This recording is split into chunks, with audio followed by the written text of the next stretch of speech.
Sudhagad education सोसायटीचे पूर्व प्राथमिक, प्राथमिक, माध्यमिक व उच्च माध्यमिक विद्यालय कळंबोली मराठी, हिंदी, इंग्रजी, उर्दू माध्यम यांच्या सौजन्याने शैक्षणिक व्हिडिओमध्ये आपलं सर्वांचं स्वागत आहे।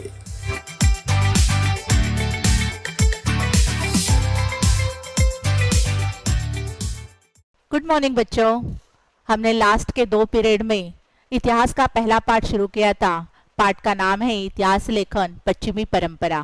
इसके ऑलमोस्ट हमने पाठ मुद्दे देखे हैं, तो आगे के पाठ मुद्दों का आज हम विचार करने वाले हैं। देखो बच्चों, जैसे ही हमने देखा कि यूरोप में वैचारिक क्रांति हुई, इस वैचारिक क्रांति में यूरोप के बहुत सारे क्षेत्र प्रगत होते गए। बहुत सारे क्षेत्रों ने उल्लेखनीय प्रगति की, मगर इसमें सबसे अधिक प्रगति यदि किसमें हुई तो वो है दर्शन शास्त्र तथा विज्ञान में। वैज्ञानिक अनुसंधान के साथ कोई बात स्पष्टता से सिद्ध करना वैज्ञानिकों को जैसे संभव हुआ, यही विश्वास इतिहासकारों के मन में भी उत्पन्न हुआ, क्योंकि इतिहास के अनुसंधान में उन्होंने वैज्ञानिक पद्धति का उपयोग किया और धीरे धीरे ये परिवर्तन होने लगा कि उनको ये एहसास हुआ कि इतिहास के अनुसंधान से भी हम इतिहास के वास्तविक बातों को, इतिहास के यथार्थ को दुनिया के सामने ला सकते हैं। इसका विश्वास इतिहासकारों को होने लगा और इसीलिए इस पर विचार विमर्श करने के लिए कई सारे अमेरिका के इतिहासकार और कई सारे यूरोप के इतिहासकार एकत्रित हुए। इस पर उन्होंने विचार विमर्श किया और इस विचार मंथन से ये बात साबित हुई कि इतिहास के वैज्ञानिक अनुसंधान पद्धति से इतिहास का यथार्थ दुनिया के सामने ला सकते हैं और इसलिए ये वैज्ञानिक दृष्टिकोण इनके मन में विकसित हुआ। इसलिए इतिहास को एक स्वतंत्र विषय का दर्जा हासिल हो गया। कई सारे विश्वविद्यालय में इतिहास के लिए एक स्वतंत्र अभ्यास करने के लिए अध्ययन केंद्र खोले गए। इसमें सबसे पहले जर्मनी राष्ट्र में ये गोटिंगेन विश्वविद्यालय में इतिहास की सबसे पहले स्थापना हुई। ये स्थापना सन 1737 में हुई और जैसे ही गोटिंगेन विश्वविद्यालय में इसकी स्थापना हुई, इसका असर धीरे धीरे संपूर्ण जर्मनी में होने लगा और जर्मनी के अन्य जो विश्वविद्यालय थे, इनमें भी इतिहास को स्वतंत्र दर्जा दिया गया और इतिहास के अध्ययन के केंद्र वहां पर स्थापित हो गई। केवल जर्मनी तक ये बात सीमित नहीं रही, धीरे धीरे संपूर्ण यूरोप में, संपूर्ण अमेरिका में इतिहास को स्वतंत्र दर्जा देकर इतिहास का अध्ययन प्रारंभ होने लगा। इसका तात्पर्य ये है कि इतिहास को, यानी कि इतिहास के अध्ययन को धीरे धीरे चालना मिल गई। इतिहास के अध्ययन का प्रारंभ विश्व भर में फैलने लग गया। आगे देखते हैं। कई सारे इतिहासकारों ने अपने विचार मंथन से अपने दार्शनिक विचार जो है वो दुनिया के सामने प्रस्तुत किए। कई सारे महान इतिहासकारों के विचार यहाँ पर प्रस्तुत किए गए। इसमें सबसे पहले आते हैं वो है रेने देकार्त। इनका जो कार्यकाल है 1596 से लेकर 1650 तक। क्या कहते हैं रेने देकार्त? रेने देकार्त ये एक फ्रांस के विचारवंत है। उन्होंने एक महत्वपूर्ण विचार दुनिया के सामने रखा और वो विचार कौन सा है? तो उन्होंने कहा कि जो भी इतिहासकार होता है वो इतिहास लेखन के जो दस्तावेज उपयोग में लाता है या दस्तावेज के आधार पर इतिहास का लेखन करते हैं, तो इस दस्तावेजों की छानबीन, जांच पड़ताल, असली नकली, इसका लेखा जोखा होना बहुत आवश्यक है।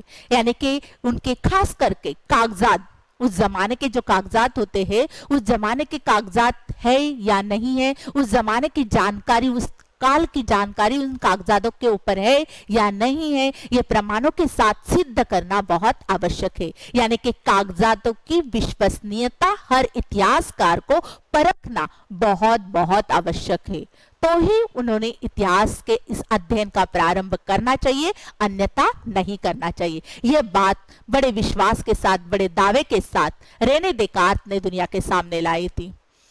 ये फ्रांसीसी दार्शनिक डेकार्त ने अपने जो विचार है, एक महत्वपूर्ण, बहुत इंपॉर्टेंट, कि जो उनके ग्रंथों का सार है, जिस ग्रंथ का नाम है डिस्कोर्स ऑन द मेथड, इस ग्रंथ में वैज्ञानिक अनुसंधान की दृष्टि से इतिहास का अध्ययन कैसे किया जाएगा, इस पर एक नियम प्रस्तावित किया है। और यह नियम कौन सा है वो देखना है। उनका यह नियम है कि जब तक कोई बात सत्य है, जब तक कोई बात सत्य है, ऐसा निसंदेह रूप से स्थापित नहीं होता है, तब तक उसे कदापि स्वीकार नहीं करना चाहिए। यानी कि कोई घटना की हम जानकारी ले रहे या कोई समस्या लेकर इतिहास का अध्ययन कर रहे, तो ये समस्या, ये घटना निसंदेह रूप से वास्तव है, सच्ची है, इसका जब तक इतिहासकारों को एहसास ना हो या प्रमाणों के आधार पर वो साबित ना हो, तब तक उसे किसी भी इतिहासकार को पूरी तरह से स्वीकार नहीं करना चाहिए। यह विचार उन्होंने दुनिया के सामने रखे। रेने देकार्त की इतिहास अनुसंधान की एक वैज्ञानिक पद्धति है और इस वैज्ञानिक पद्धति के खास 4 नियम हैं। कौन से 4 नियम हैं? पहला नियम तो उनका अपने आग्रह पूर्वक रखी हुई बात, यानी कि जब तक कोई बात सत्य है, ऐसा निसंदेह रूप से स्थापित नहीं होता है, तब तक उसे स्वीकार नहीं करना चाहिए। इसका मतलब कोई जानकारी जब तक सच है, ये प्रमाणों के साथ साबित नहीं होती है, तब तक किसी इतिहासकार को उसे स्वीकार नहीं करना चाहिए। ये उनका पहला नियम है। दूसरा नियम कौन सा है उनका?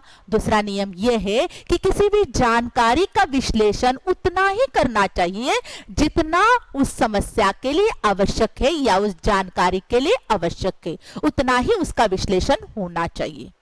तीसरी बात उन्होंने, यानी कि तीसरा नियम कौन सा रखा है कि तीसरा नियम ये है कि जो भी समस्या उन्होंने ली है, वो समस्या धीरे धीरे करके उसे हल करना चाहिए। यानी कि पहले छोटी समस्या को लेना चाहिए, छोटी समस्या के ऊपर विचार विमर्श करना चाहिए, तत्पश्चात बड़ी समस्या की ओर ध्यान केंद्रित करना चाहिए, यानी कि बड़ी समस्या बाद में हल करनी चाहिए। यह उनका तीसरा नियम था। और चौथा और आखिरी और बहुत महत्वपूर्ण नियम कौन सा है? तो इस समस्या का सर्वांगीण विचार करना बहुत आवश्यक है। इन 4 नियमों के तहत उन्होंने इतिहास अनुसंधान की एक वैज्ञानिक पद्धति ढूंढी थी। इस वैज्ञानिक पद्धति का उपयोग केवल इतिहास अनुसंधान के लिए सीमित नहीं था, इसका उपयोग गणित, भूमिति जैसे विषयों के लिए भी उपयुक्त हुआ और ये मौलिक अनुसंधान उनका आगे चल के बहुत महत्वपूर्ण साबित हुआ।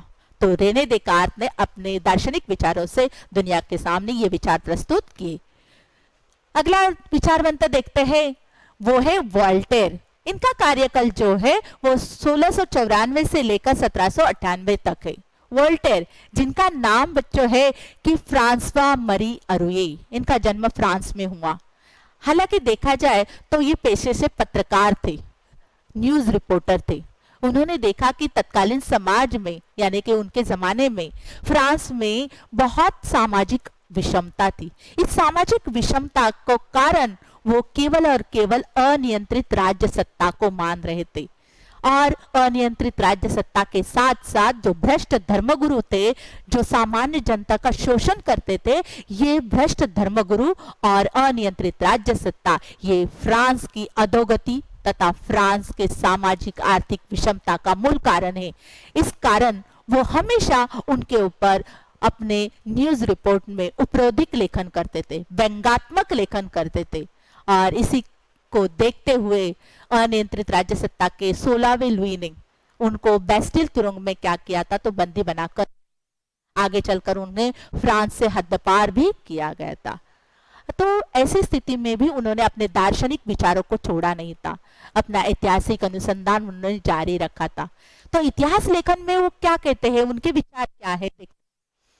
वो कहते हैं कि इतिहास का लेखन प्रस्तुत किया गया मात्र वस्तुनिष्ठ सत्य और घटनाओं के कालक्रम तक ध्यान केंद्रित न करते हुए तत्कालीन समाज में प्रचलित परंपराएं, व्यापार, आर्थिक व्यवस्था, कृषि आदि घटकों का विचार भी करना आवश्यक है। क्या कहते हैं वोल्टेयर? वोल्टेयर कहते हैं कि इतिहास के अनुसंधान में या इतिहास के लेखन में केवल हमें वस्तुनिष्ठ बातों को प्रस्तुत करना, यह इतिहास लेखन नहीं है। तो तत्कालीन समाज में कौन सी प्रचलित परंपराएं हैं, उनके रीति रिवाज कौन से हैं, उनकी रूढ़ी परंपराएं कौन सी है, इसका विचार होना बहुत आवश्यक है। इतना ही नहीं तो तत्कालीन समाज का व्यापार कैसे चलता है, अंतर्गत व्यापार कैसे, बहिर्गत व्यापार कैसे, स्थानीय व्यापार कैसे है, उनके राज्य व्यवस्था में, आर्थिक व्यवस्था में विनिमय का माध्यम क्या है, उनकी मुद्राएं कौन सी है, ये सारी बातों की जानकारी वहां पर संग्रहित करना आवश्यक है। केवल अर्थव्यवस्था का विचार करना उचित नहीं है, तो कृषि जैसे व्यवसायों का भी विचार करना बहुत आवश्यक है। इसका तात्पर्य यह है कि समाज का सर्वांगीण रूप से विचार करना जरूरी है। केवल राजा महाराजाओं तक अपना इतिहास सीमित नहीं रहना चाहिए, तो पिछड़े वर्ग के लोगों तक, सामान्य जनता तक इतिहास पहुंचना बहुत आवश्यक है। यह महत्वपूर्ण विचार वोल्टेयर ने अपने दार्शनिक विचारों में प्रस्तुत किए हैं। परिणाम स्वरूप इतिहास को प्रस्तुत करते समय अथवा उसकी रचना करते समय मानव जीवन का सर्वांगीण विचार किया जाना आवश्यक है। इस बात को हर इतिहासकार आगे चलकर जोर देने लग गया और इसी से आधुनिक इतिहास लेखन की क्या हुई, शुरुआत हुई। इसीलिए विश्व में वोल्टेयर जैसे विचारवंत को आधुनिक इतिहास लेखन का जनक माना गया। यानी कि विश्व में आधुनिक इतिहास लेखन का जनक किसे कहते हैं बच्चों, तो वोल्टेयर को कहते हैं। नेक्स्ट, तीसरे विचारवंत है यहां पर जिनका नाम है जॉर्ज विलियम फ्रेडरिक हेगल। इनका कार्यकाल 1770 से लेकर 1831 तक है। ये जर्मन दार्शनिक है, इनके जर्मन देश के हैं। इन्होंने इस बात पर बल दिया कि ऐतिहासिक यथार्थ अथवा वास्तविकता को तर्कशुद्ध पद्धति द्वारा प्रस्तुत किया जाना चाहिए। इतिहास का घटनाक्रम प्रगति के चरणों को दर्शाता हुआ दिखाई देना चाहिए। क्या कहते हैं फ्रेडरिक हेगल? फ्रेडरिक हेगल कहते हैं केवल इतिहास मतलब घटना कालक्रम के अनुसार लगाना, ये इतिहास की रचना नहीं, ये इतिहास की प्रस्तुति नहीं, ये इतिहास की संरचना नहीं। इतिहास की संरचना में तर्क संगति होना बहुत आवश्यक है। यानी कि तर्क विसंगत इतिहास लेखन नहीं होता है। काल्पनिक बातों के लिए इतिहास में कोई स्थान नहीं होता है। यानी कि तर्क संगति इतिहास लेखन की महत्वपूर्ण बात है। इतना ही नहीं तो इतिहास का जो घटनाक्रम है वर्तमान काल के घटनाक्रम की प्रगति को दर्शाते हुए दिखाई देना चाहिए। यानी कि भूतकाल की जो घटनाएं हैं आगे चलकर इसी घटना को वर्तमान काल ने कैसे प्रगति की है, इसका चरण, इसका सोपान जो है, इससे इतिहास लेखन में प्रस्तुत होना बहुत आवश्यक है। इतिहासकार को समय समय पर उपलब्ध होने वाले प्रमाणों के अनुसार बदलते जाना स्वाभाविक है। जैसे जैसे इतिहासकार संशोधन करते जाते हैं वैसे वैसे उनके प्रमाण जो होते हैं, उसके दस्तावेज जो है वो उनको प्राप्त होते हैं। समय के अनुसार दस्तावेज जो है उनसे इतिहास में परिवर्तन होना स्वाभाविक है। ये पहली बार किसने कहा, तो फ्रेडरिक हेगल ने कहा। इतिहास की अध्ययन पद्धति विज्ञान की पद्धतियों की तुलना में भिन्न है, फिर भी उसकी गुणवत्ता कम नहीं है। वैज्ञानिक पद्धति में हम प्रायोगिक पद्धति तथा प्रत्यक्ष निरीक्षण पद्धति का अवलंब करते हैं बच्चों, मगर ऐतिहासिक अनुसंधान में प्रत्यक्ष निरीक्षण तथा प्रायोगिक पद्धति का अवलंब नहीं कर सकते हैं, क्योंकि इतिहास अनुसंधान में हम गतकालीन भूतकालीन घटनाओं का अध्ययन करते हैं और ये घटनाएं हम ना दोहरा सकते हैं ना उनका वहां रहकर प्रत्यक्ष निरीक्षण कर सकते। इसीलिए इस प्रायोगिक तथा प्रत्यक्ष निरीक्षण पद्धति का अवलंब नहीं कर सकते, परंतु वैज्ञानिक पद्धति से इसका क्या किया जाता है, तो अनुसंधान किया जाता है और इसीलिए इनकी पद्धतियां भिन्न है, मगर इनकी वास्तविकता उतनी ही सच्ची है। इसमें निकले हुए तथ्य उतने ही वस्तुनिष्ठ होते हैं, जैसे वैज्ञानिक पद्धति में होते हैं वैसे ही ऐतिहासिक अनुसंधान पद्धति में होते हैं। इसीलिए वैज्ञानिक पद्धति से ये कम विश्वसनीय नहीं है। ये दावा किसने किया, तो जॉर्ज विलियम फ्रेडरिक हेगल ने किया। उन्होंने अपने सारे जो विचार है अपने व्याख्यानों में, आपने इन चर्चा सत्र में उन्होंने क्या किया है, तो उसका संकलन किया है और यह संकलन उन्होंने इनसाइक्लोपीडिया ऑफ फिलोसॉफिकल साइंसेस नामक ग्रंथ में एकत्रित किया है। हेगल द्वारा लिखित रीजन इन हिस्ट्री यह पुस्तक भी बहुचर्चित है, मतलब बहुत ही प्रसिद्ध है। तो इस प्रकार से हमने जॉर्ज विलियम फ्रेडरिक हेगल के ये विचारों को देखा है। इन्होंने एक सिद्धांत प्रस्तुत किया है जिस सिद्धांत का नाम है द्वंद्ववाद। क्या कहते हैं फ्रेडरिक हेगल? फ्रेडरिक हेगल कहते हैं कि किसी भी घटना का अर्थ स्थापित करने के लिए उसे दो वर्ग में वर्गीकरण करना आवश्यक है और ये दो वर्गीकरण परस्पर विरोधी होने चाहिए। यानी कि ये घटना जो हमने घटना का अध्ययन करने के लिए लिया है, यानी कि इतिहासकार ने उस घटना को दो तरीके से, दो बाजू से विचार करना बहुत जरूरी है। ये घटना कितनी सच्ची है, ये घटना कितनी झूठी है। सच है तो क्यों सच है, झूठ है तो क्यों झूठ है। ये सच घटना कितनी बुरी है तो क्यों बुरी है, और ये घटना कितनी अच्छी है तो क्यों अच्छी है। यानी कि इसमें आकलन करना मनुष्य को कैसे हो जाता है तो आसान हो जाता है। फिर इनसे जो समन्वयात्मक बातें निकलती है, इनके आधार पर एक नए सिद्धांत को प्रस्तुत किया जाता है। ये हेगल का क्या है तो प्रसिद्ध द्वंद्ववाद। इसे क्या कहते हैं बच्चों? द्वंद्ववाद कहते हैं। तो ये विचार हमने यहाँ पर देखे।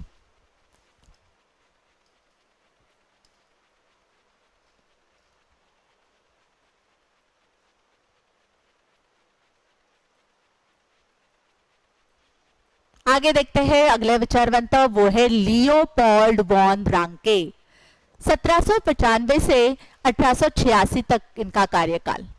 देखो बच्चों, लियोपोल्ड वॉन रांके क्या कहते हैं? 19वीं शताब्दी में जर्मन में किए जा रहे इतिहास लेखन की पद्धति पर प्रमुखता बर्लिन विश्वविद्यालय में लियोपोल्ड वॉन रांके के विचारों का प्रभाव दिखाई देता है। हमने अभी अभी देखा कि सबसे पहले इतिहास को स्वतंत्र दर्जा यदि कहां पर प्राप्त हुआ है तो जर्मन देश में, और इसीलिए जर्मन में सबसे अधिक इतिहास अनुसंधान हुए हैं। तो ये जर्मनी के ये विचारवंत क्या कहते हैं कि उनका इतिहास लेखन की पद्धति पर उन्होंने क्या किया है तो अनुसंधान किया हुआ है। कहां पर किया है? बर्लिन के विश्वविद्यालय में। उन्होंने इसमें यह बताया है कि इतिहास विषय के अनुसंधान में विश्लेषणात्मक पद्धति किस प्रकार की होनी चाहिए। मूल दस्तावेज के आधार पर प्राप्त जानकारी से अधिक महत्वपूर्ण होती है, इस बात पर उसने बल दिया। यानी कि इतिहास का अनुसंधान करते समय विश्लेषण के ऊपर ज्यादा उन्होंने भर दिया है।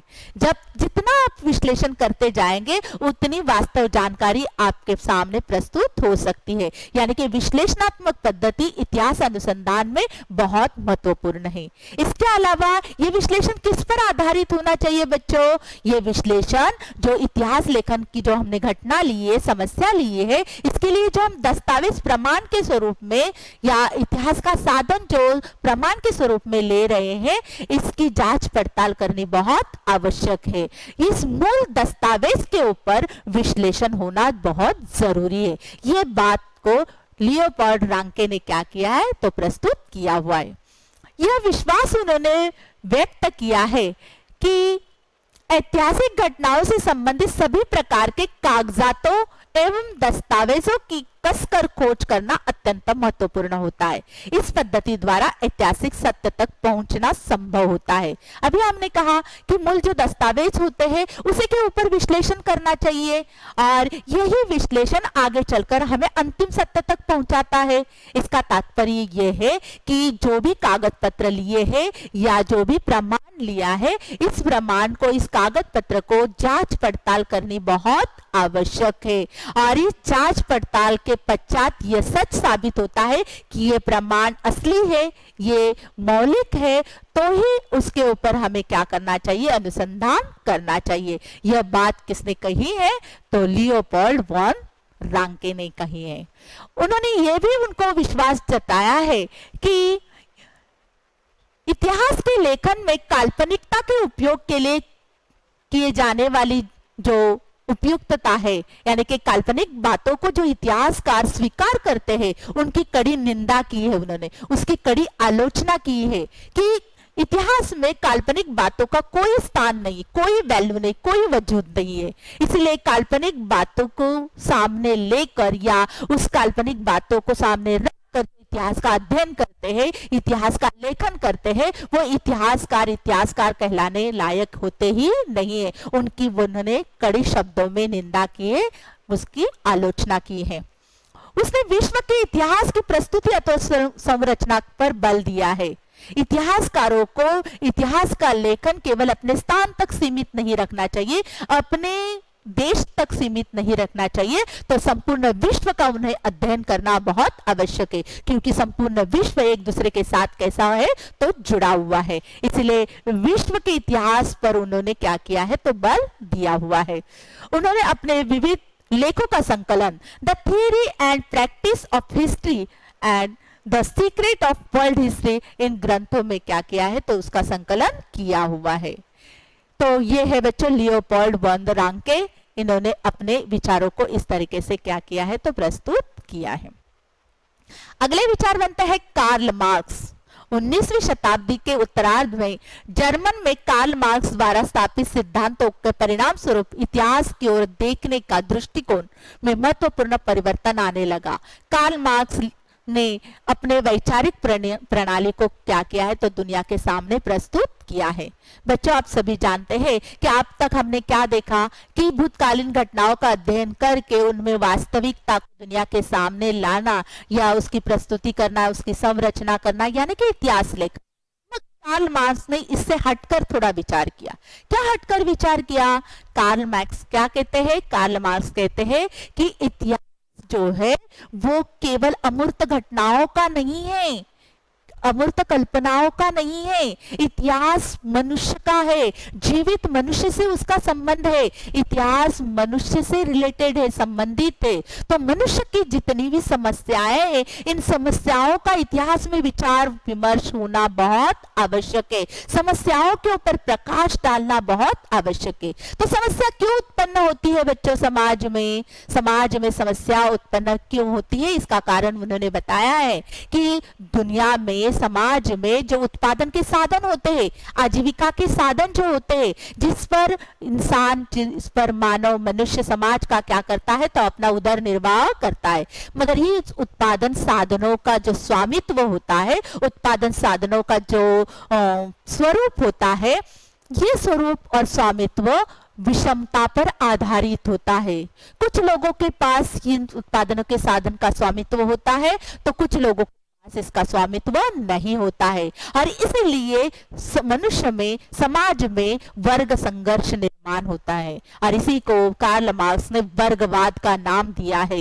यानी कि जिनके पास उत्पादन के साधन होते हैं, वो लोग जिनके पास उत्पादन के साधन नहीं होते हैं उनके ऊपर अत्याचार करते रहते, अन्याय करते रहते हैं, उनका आर्थिक शोषण करते रहते हैं, और इसलिए वर्ग संघर्ष दिन ब दिन क्या हो जाता है तो बढ़ता जाता है। तो ऐसे वर्ग संघर्ष के ऊपर, मानव के, समाज के समस्याओं के ऊपर विचार करना बहुत आवश्यक है। ये बात किसने साबित की तो कार्ल मार्क्स ने साबित की है। क्या कहते हैं मार्क्स इतिहास के बारे में, इतिहास लेखन के बारे में? तो मानव का इतिहास ऐसे ही वर्ग संघर्ष का इतिहास है। जिस वर्ग के नियंत्रण में उत्पादन के साधन होते हैं वह वर्ग अन्य वर्ग का आर्थिक शोषण करते रहते हैं, और इसलिए यहाँ पर क्या होता है तो वर्ग संघर्ष चलता रहता है। तो इस वर्ग संघर्ष को समाप्त करने के लिए, उनकी समस्याओं के ऊपर विचार के लिए इतिहास लेखन करना चाहिए। ये विचार कार्ल मार्क्स जैसे विचारवंत ने क्या किया तो दुनिया के सामने प्रस्तुत किया। अभी हमें जानना है कि एनल्स प्रणाली जो है वो कौन सी प्रणाली है? एनल्स प्रणाली फ्रांस में नवोदित उदय हुई एक नई वैज्ञानिक प्रणाली है, जिस प्रणाली का स्वीकार फ्रांस के विचारवंतों ने किया है। फ्रांस विचारवंतों ने इस एनल्स प्रणाली का क्या किया है तो स्वीकार किया है। इसका प्रारंभ कब हुआ है? इसका प्रारंभ 20वीं शताब्दी में फ्रांस में हुआ है। क्या कहती है ये एनल्स प्रणाली? एनल्स प्रणाली के कारण इतिहास लेखन में एक आधुनिक पद्धति का स्वीकार किया गया है। एनल्स प्रणाली के इतिहास लेखन को एक नई दिशा मिल गई। एनल्स प्रणाली के कारण इतिहास की संरचना प्रस्तुत करने का एक अनोखा ढंग, एक अनोखा तरीका इतिहासकारों को प्राप्त हुआ है। क्या कहते हैं एनल्स प्रणाली? एनल्स प्रणाली कहती है कि इतिहास का अध्ययन राजनीतिक गतिविधियों का, राजाओं का, महान नेताओं का और उसके अनुषंगिक राजनीति का या कूटनीति का या उनके युद्धों का इतिहास नहीं होता है। इतिहास लेखन में हम क्या देखते हैं कि कौन सा राजा था, उस राजा ने अपने साम्राज्य का विस्तार कैसे किया, उन्होंने किस प्रकार से युद्ध किए, उनकी राजनीतिक गतिविधियां कौन सी थी, उन्होंने अपने राज्य के अस्तित्व को बचाने के लिए किस प्रकार से कूटनीति का प्रयोग किया गया, इन सारी बातें तथा उनके महान जो नेता थे उन नेताओं के बारे में हम क्या करते हैं तो इतिहास में अध्ययन करते रहते हैं। मगर ये केवल इतिहास नहीं होता है, तो इतिहास में इनके अलावा तत्कालीन भौगोलिक स्थिति यानी कि तत्कालीन स्थानीय परिसर का जलवायु कैसे, उसकी स्थानीय जनता किस प्रकार अपना जीवन व्यतीत करती थी, वो वहाँ के किसान कैसे कौन सी अपने भूमि में उपज लेते थे, कौन सी फसलें लेते थे, उन फसलों का आगे चल के किस प्रकार से वो व्यापार करते थे, वहाँ की प्रौद्योगिकी यानी कि फसलें करने के लिए कौन से ज्ञान का उपयोग करते थे, वहां पर यातायात संचार के कौन से साधन, कौन से माध्यम थे,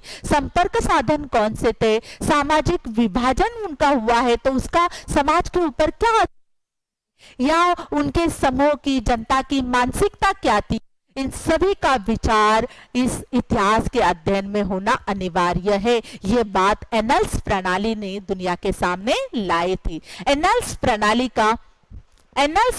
का प्रारंभ करने और उसे विकसित करने का ये जो कार्य है, एनल्स प्रणाली के जो फ्रांस के विचारवंत थे, फ्रांस के जो दार्शनिक थे, उनको ये क्या जाता है तो दर्जा जाता है या ये उनको एनल्स प्रणाली को आगे क्या करते हैं तो ये विकसित करते हैं। नेक्स्ट बच्चों, माइकल फूको, उनका कार्यकाल 1926 से लेकर 1984। 20वीं शताब्दी के फ्रांसीसी इतिहासकार माइकल फूको के लेखन द्वारा एक नई अवधारणा का उदय हुआ। इतिहास लेखन का अध्ययन का एक नया तरीका माइकल फूको ने क्या किया है तो प्रस्तुत किया है। माइकल फूको क्या कहते हैं, उसने अपने आर्कोलॉजी ऑफ नॉलेज इस ग्रंथ में यह प्रतिपादित किया है कि इतिहास की कालक्रम अनुसार अखंड रूप में प्रस्तुति अथवा रचना करने की पद्धति अनुचित है।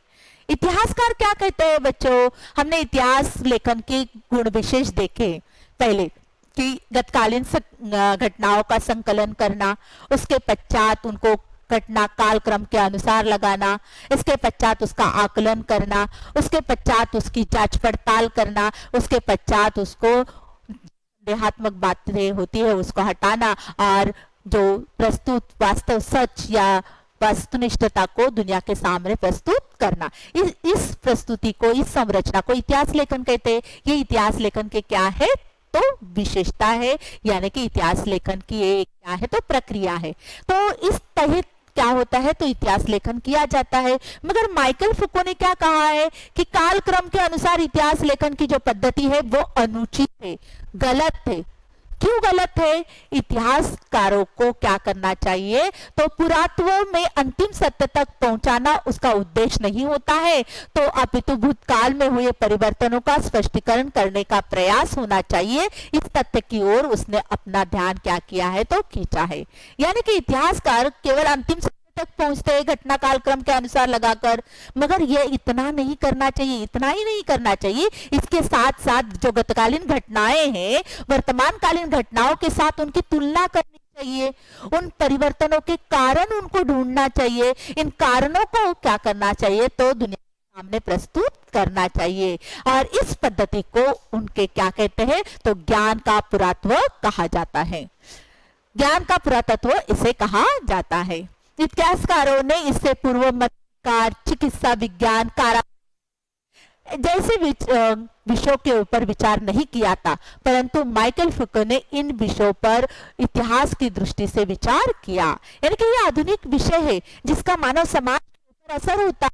तो ऐसे मानव समाज पर असर करने वाले ये जो नवोदित विषय है, इन विषयों के ऊपर पहले किसी इतिहासकार नहीं किया था, मगर माइकल फूको जैसे आधुनिक इतिहासकार ने इसके ऊपर विचार किया, को क्या किया, तो सम्मिलित किया। तो माइकल फुको के विचार आपको अच्छे से समझ में आए होंगे। देखो बच्चों, हमने कई सारे इतिहासकारों के यहाँ पर अध्ययन किए। इस पर आधारित आपको बोर्ड एग्जाम में प्रश्न आता है कि इन विचारवंतों के विचारों को प्रस्तुत कीजिए, इनके ग्रंथों के नाम लिखिए, या उनका कार्यकाल बताइए, या उनके समग्र लेखन के ऊपर चर्चा कीजिए। ऐसे प्रश्न आपको क्या किए जाते हैं, तो दिए जाते हैं। इन प्रश्नों के उत्तर आपको इनके आधार पर क्या करना है, तो लिखना है।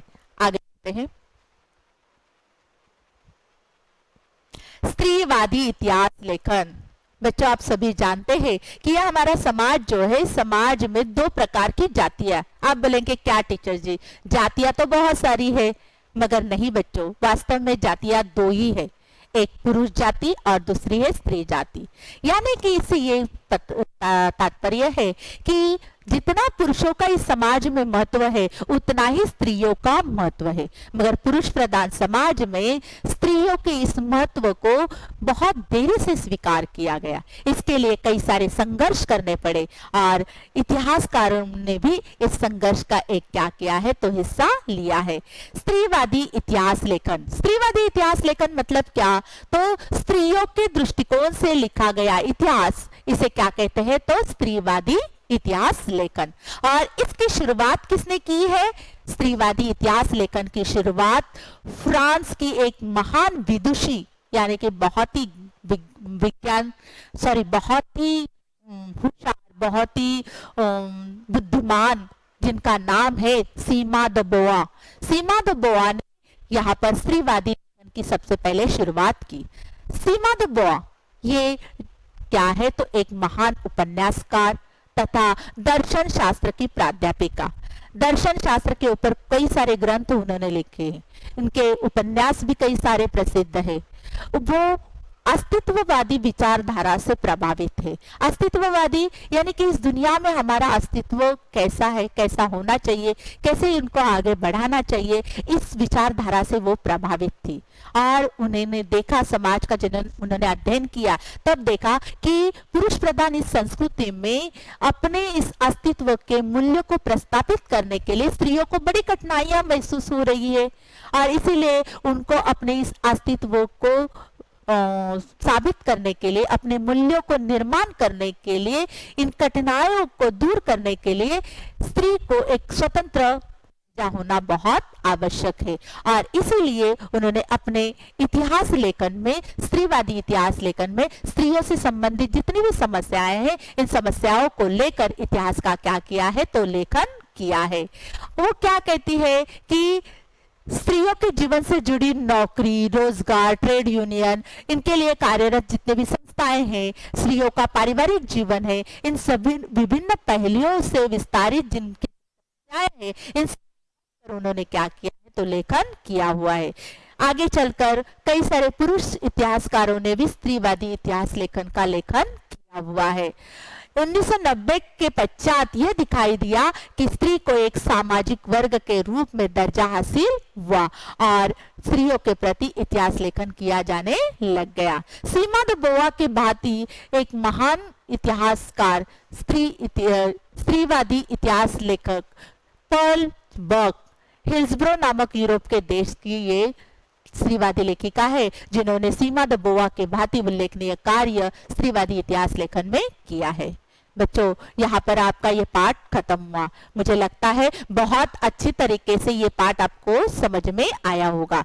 ऊपर छोटा सा हमने एक स्वाध्याय तैयार किया है, देखते हैं इस स्वाध्याय का उत्तर आपको आते हैं या नहीं। अगर आप इस स्वाध्याय के उत्तर आपको आसानी से आते हैं तो बच्चों आपको ये पाठ अच्छी तरीके से समझ में आया। अगर अच्छी तरीके से समझ में आया है तो आगे के क्वेश्चन आंसर भी आपको क्या करने हैं, तो हल करने हैं। देखिए इसके ऊपर का स्वाध्याय।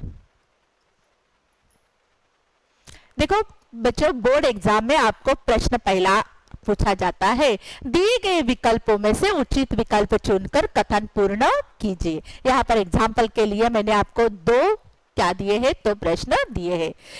डैश डैश को आधुनिक इतिहास लेखन का जनक कहा जाता है। इसके लिए 4 पर्याय दिए हैं। ऑप्शन कितने दिए हैं बच्चों? 4। क्या क्या है?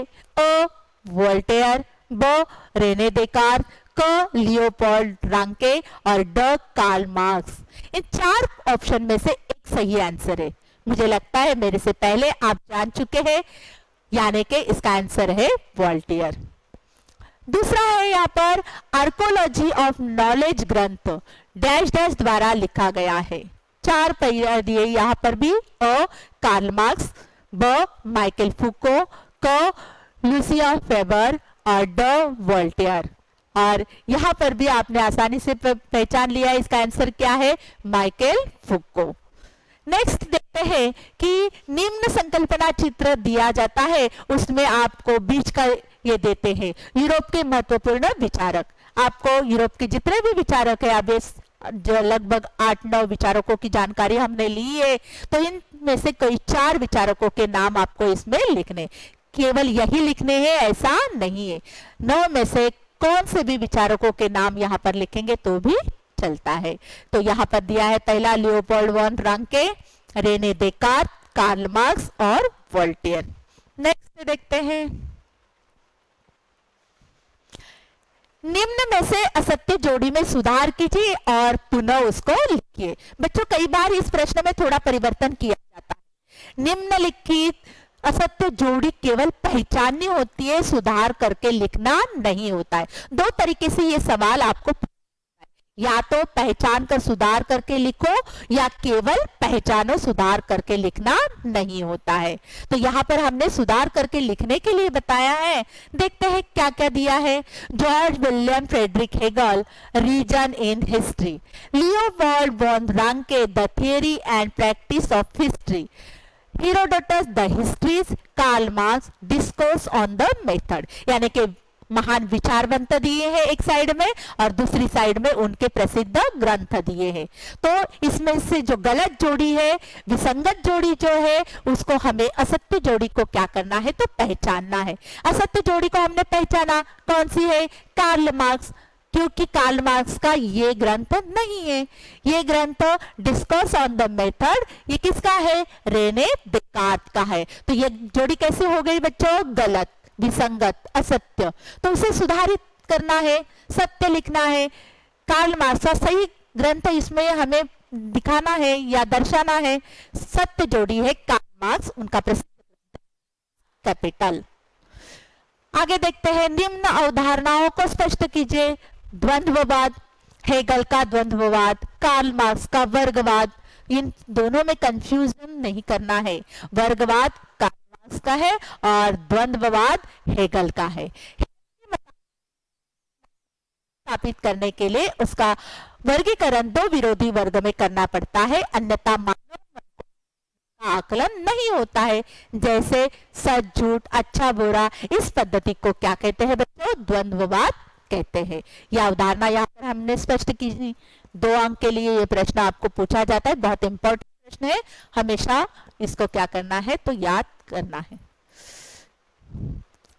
दूसरा यहाँ पर दिया है वो है एनाल्स प्रणाली। इतिहास का अध्ययन मात्र गतिविधियों, राजाओं, महान नेताओं और उनके आनुषंगिक रूप में राजनीति, कूटनीति और युद्ध पर केंद्रित न करते हुए तत्कालीन जलवायु, स्थानीय जन, किसान, व्यापार, प्रौद्योगिकी, यातायात, संचार, संपर्क साधन, विभाजन और समूह की मानसिकता जैसे विषयों का अध्ययन करना इतिहास के अनुसंधान में बहुत आवश्यक है। यह बात को प्रतिपादित करने वाली ये प्रणाली मतलब कौन सी है, तो एनाल्स प्रणाली, जिनका स्वीकार किया है। तो ये बहुत महत्वपूर्ण प्रणाली है। ये परिभाषा, ये जानकारी हमने दी। इसके भी कितने अंक होते हैं बच्चों, तो 2 अंक है। अभी आपको